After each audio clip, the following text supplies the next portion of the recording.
It's time to take a look at another console. This time it is the Q20 Mini in its not so appealing box. Let's check it out.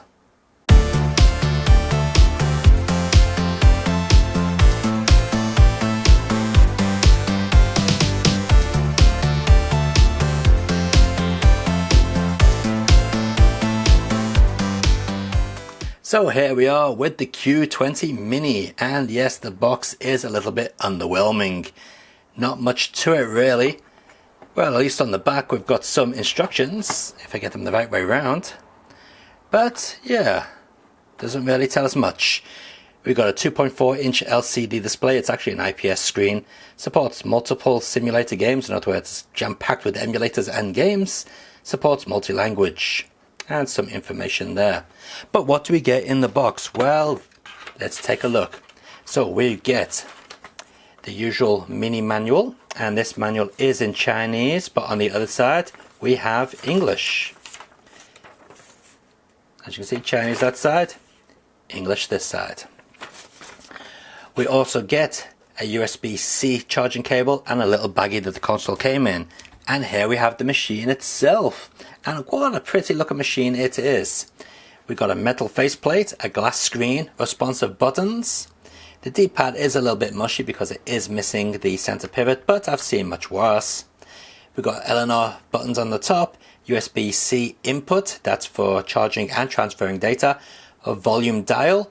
It came with a 64GB micro SD card, and we've got a headphone socket out as well. On the bottom, nothing. And on this side, we've got the power on and off switch. So let's power this on. Actually, it was switched on because I was charging it. And this is going all the way back to the Dingo operating system. So yeah, it's a familiar operating system, but have they boosted up the power? Well, we'll soon find out when we run some emulation on it. So as we can see, it comes with a bunch of emulators. We've got Game Boy, Game Boy Advance, Famicom, Super Famicom, Game Gear, Master System, Mega Drive, PlayStation, WonderSwan Color, that's Neo Geo and Neo Geo Color as well, PC Engine, and arcade stuff. And it came jam-packed with ROMs. Actually, quite a lot of PlayStation games were on here as well. We also got the usual selection of apps and some Linux ports of games over here. Alright. And of course, going into the settings, you can customize the way this looks. So let's stop talking. Let's get a bit closer up to the machine and check out the quality of the emulation. Alright, now that we're close up, let's check out some of the emulation, and we'll start off with arcade. As you can see, it comes with a ton of games. Yeah, like hundreds and hundreds. CPS, Neo Geo, and others. So first we'll go with a bit of CPS 2 action. This is Vampire Savior. Let's see how it handles this.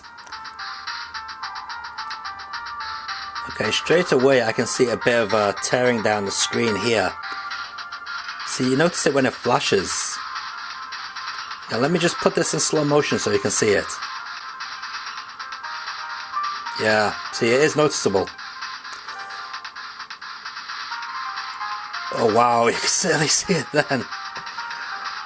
Now that could be due to the refresh rate of the actual screen on this. Right.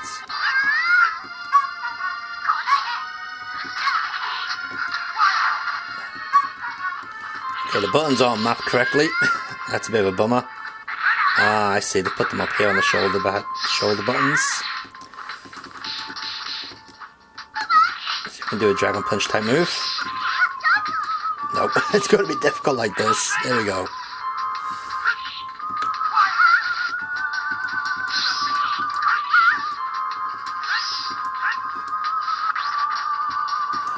Okay, considering the D-pad is a bit mushy, it's not actually too bad when it comes to respond. Feels quite nice. And don't forget, I am playing this in a weird fashion.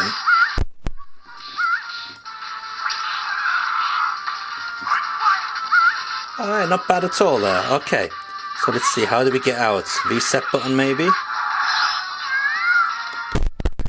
Start and select together. Alright. Okay, let's exit out of that and let's check out another arcade game. So here we go with PC Kid, the arcade game. Now this is not running on Capcom or Neo Geo hardware, so let's see how this works.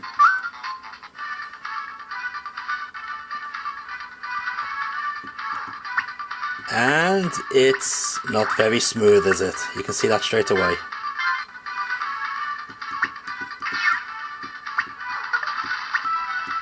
Yeah, that's dropping frames like crazy.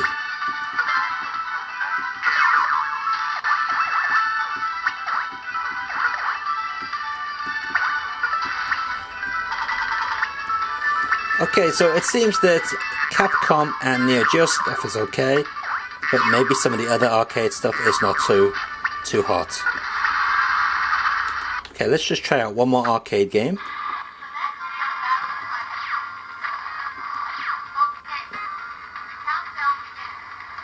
Now it'd be good if it let us use these buttons. I suppose we could remap the buttons so these are fire and shot, or fire and bomb I should say. Hang on, what's going on? There we go. I can't see my own hands in the way from the viewpoint I'm looking at this.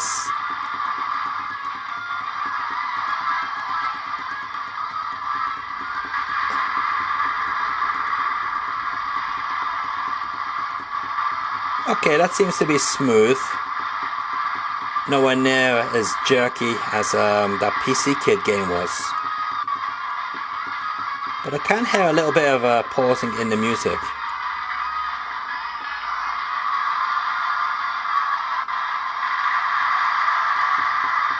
Alright, not too bad. Okay, so I'll tell you what we're going to do. We're going to go through all the emulators on here, playing one game from each emulator. No, we'll go with 2 games from each emulator, and we'll do a bit of a montage.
So I've seen the games that this thing can emulate, but how about other features? What else can it do?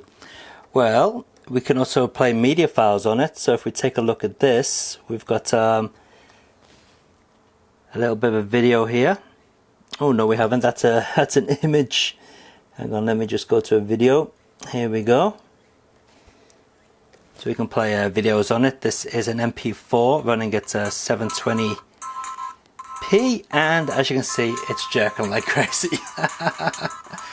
And it's not even showing the image, but you can just about hear the music. Ah, there we go. There's the image. So yeah, it doesn't look like it can handle 720p encoded videos. So maybe 480p might work on it.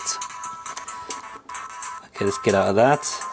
Nope, we're not gonna let me get out. There we go.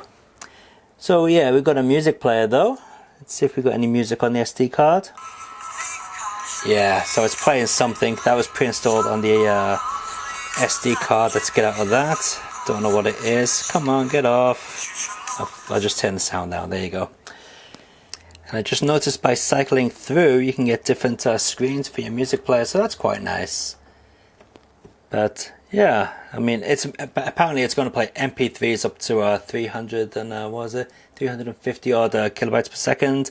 It'll do wave, and apparently it does FLAC as well. So yeah, there's your music player. So overall, what do I think about this device? Well, I do like the aesthetics of the machine. I think it looks pretty nice, and it feels good in the hand. But I do feel it is a little bit underpowered. Some games do seem to struggle. I know PlayStation just about works, but things like Mega Drive and Super Nintendo kind of work pretty well, although the special chips on Super Nintendo games don't work. The 8-bit systems work just fine. So yeah, it's a mediocre device, but it is cheap. So is it worth picking up? Well, it all depends on your expectations. There's going to be a couple of links in the video description down below, so check those out if you are interested in this device. Till next time guys, take it easy, keep on gaming, and enjoy your games. See ya!